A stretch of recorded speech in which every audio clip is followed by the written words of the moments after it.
The following is the reading of a transcript called REFLEXES between Matías De Stefano, referred to as me, and his higher self, referred to as I am, originally produced on 11/11/2020. Me. Today is 11/11, Portal Day, a day that reminds me of many things that have changed my life. The first time I heard this was at the beginning of the year 2011, when my guides told me that this year we would all begin to connect to the network in a portal day. They told me that the mirrors of the dimensions would be reflected between heaven and earth, and that this code would unite them all. Then I saw it, 11/11. On November 11, 2011, the calendar marked 11/11/11, and beyond that it would be a day like any other. It would not be for the collective mind. I am. Our brain evolved to find harmony in the world, balance between things, and resolve everything that is out of balance. For this reason, when he sees Kapakua numbers or palindrome words, he finds rest, harmony, because both on one side and on the other he can understand it. Seeing an equivalence, he relaxes, he is in order, and this is what he interprets as a sign that things are going well. In the collective psyche, the global mind, that one day on the calendar every so often makes us see this numerical congruence, makes all the brains, for an instant, see a code of order, a connection. Me. And that's why they asked me that instead of me going out looking for people around the world, I just put that code on a specific date in a specific place that everyone would recognize, the Hall of Mirrors. I am. Encounter of the sidereal cosmic remnants. Me. That's what they called the interterrestrial city of Capilla del Monte in Argentina many years ago, when the interterrestrial millennial aliens in our world began to communicate again with the people on the surface. My guides told me that I should go there to connect with my mission, and as much as I refused at first, I ended up accepting. Upon arrival, I met with them in meditation in the mountains, and they told me that there, in the Hall of Mirrors, all beings could find their true selves. Because, just as in the halls of illusions of a fair, the universe expands into billions of beings by an illusory mirage. Past, present, and future in all spaces, they are observable and connected from there. And our task in the 11 days was to draw those lines of connections of ourselves through time and space to unite us all. For this reason, the 11/11 encounter would not be between people, but between fractals that would launch ourselves to reconnect all our parts, reflections in the Hall of Mirrors. I am. Have you been able to reflect yourselves? Me. I don't know. But perhaps the proof of this was the magic we experienced. The rain that blessed both matches in 2011 and 2018. They always said that the rain would tell us if we had achieved it, and so it was. Great rains. Torrential. I am. Water is a natural mirror, and therefore all water beings are reflections of each other. Life is a constant fractal of oceans that reflect light on millions of waves, radiating in different directions, sizes and shapes, but water in the end, a mirage in the middle of the sea.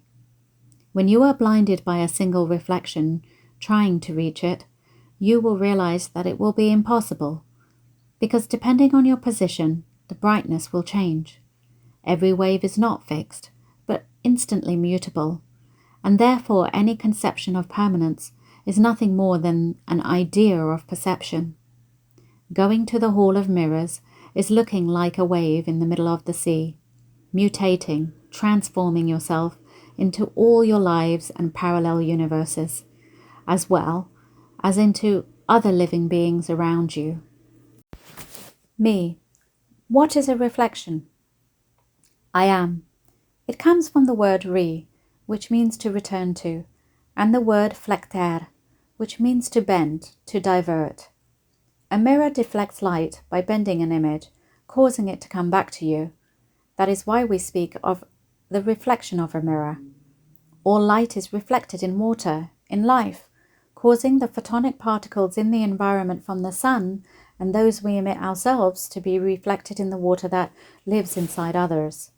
To understand it, you must remember that the things you see are not reality, but what your senses can perceive from the photonic particles, or light, colliding with the atomic particles that make up things and being fired. Many of those will return to your eyes, interpreted according to the force or vibration with which they were expelled at high speed.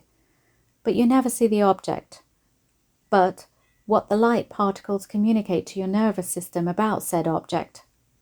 For this reason, no observation can be real and objective, since your presence emits these particles through what you call an electromagnetic field or aura, affecting these objects around you or under your observation.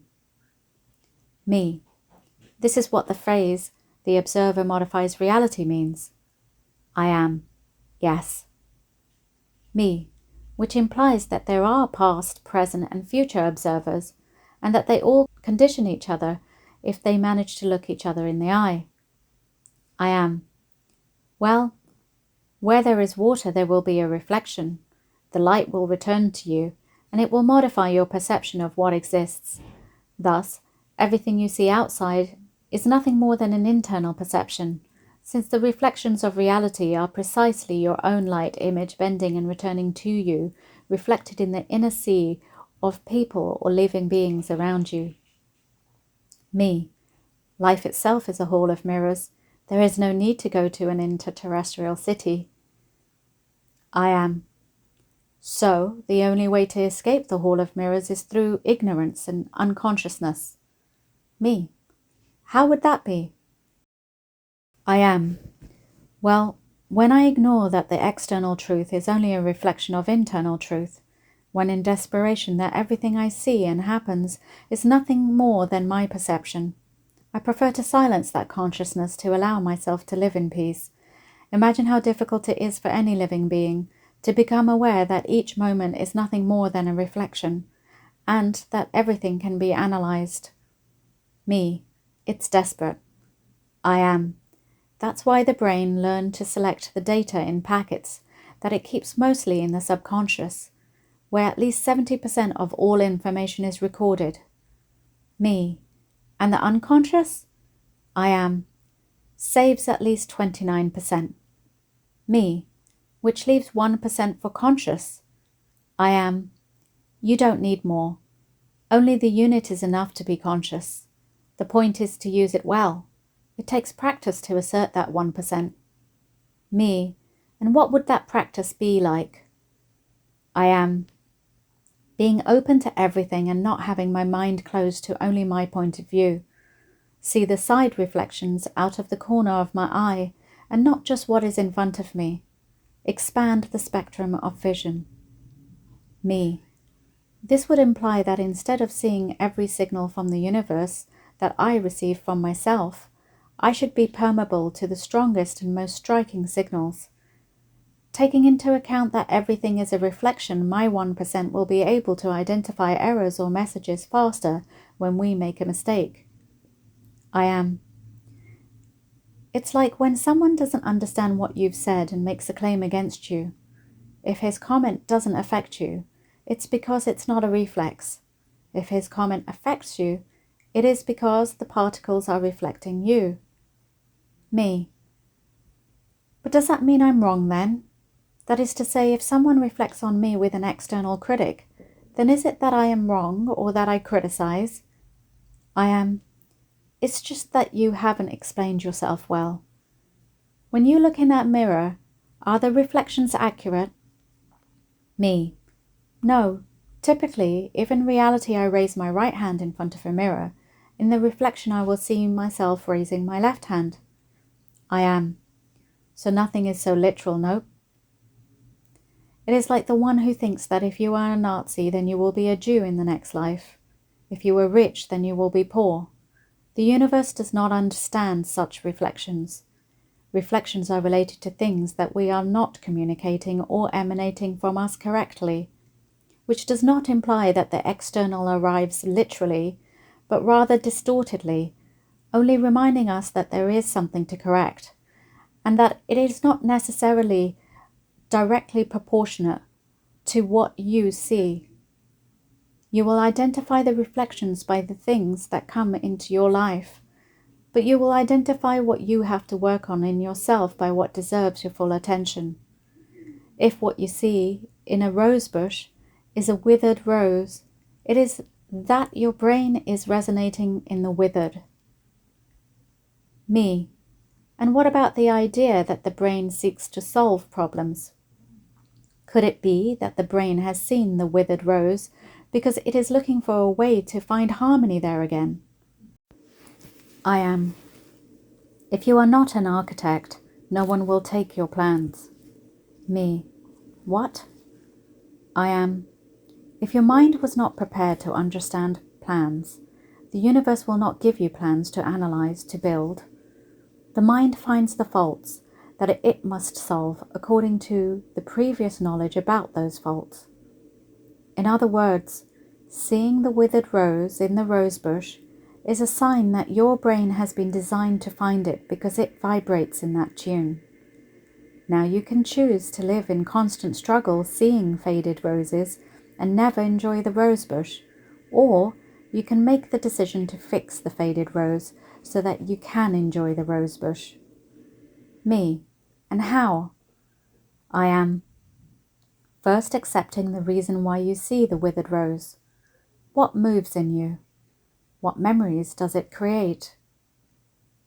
Me. For example, my eyes have a great facility for detecting criticism. They don't affect me emotionally, but my mind tries to see how to correct it, responding, solving. And I realize that one of those reasons it does this is because all my life I had to explain what I am. As what I am is not normal.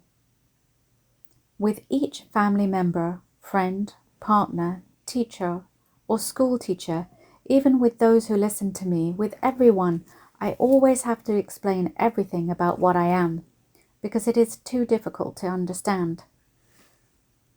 So my brain adapted to having to explain everything. And when it sees a misunderstanding, it needs to respond immediately. I am. You are at least identifying the reflection. But what is the light that emanates the cause of that reflection? Me.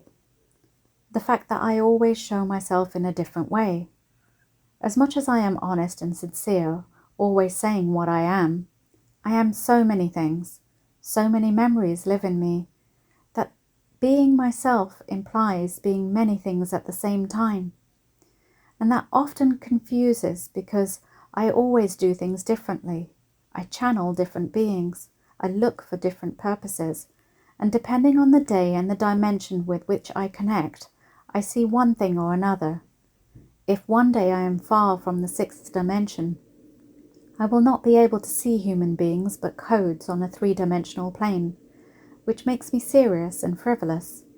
And if I am from here in the third, I laugh, I make jokes, I play. Sometimes that is disconcerting, because I realize that many of the people who communicate tend to always be in the same or maintain a line that is used to those who listen. I realize now what it is that I emanate. I am. So now you understand why you move so many different things. Because they move inside of you. And the ones you don't like about yourself are the first ones you see outside. Me. What should I do? I am. Pay attention and use it consistently. Do not react, but act. Do not seek to change what you are. Simply use what is within you for common benefit. Explaining your reflections helps the reflection of others. Me. Well, we are all reflections. That is what it literally means. Beings of light that can see their colors reflected in the shadows of matter. I am. That is why it is the shadows that can show you the light. You live in a world of shadows where the light you see is the illusion. Close your eyes and perceive the light that surrounds you outside and inside. Stop seeing the light to feel it from the shadows. There, the photons will have no choice but to reflect on your pineal gland, letting you see the inner lights, the ideas, the imagination, illuminating your inner shadows, seeing the reality you see reflected on the outside. Go to the core, and there you will realize that the great magnetic field of Earth, the toroid that protects life, has its origin in the iron core inside the planet. Me. The deeper I close my eyes into the core of the Earth, the closer I am to each perception in the electrical discharges of the magnetic field.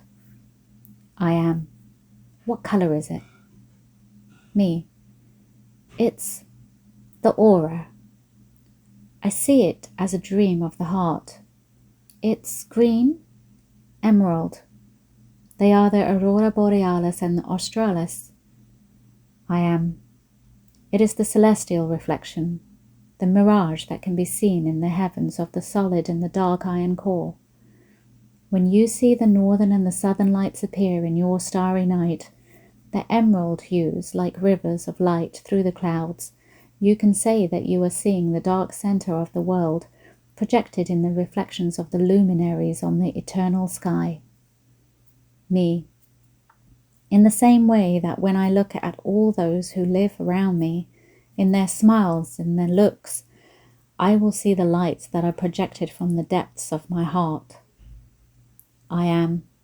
Smile, and the world will smile back.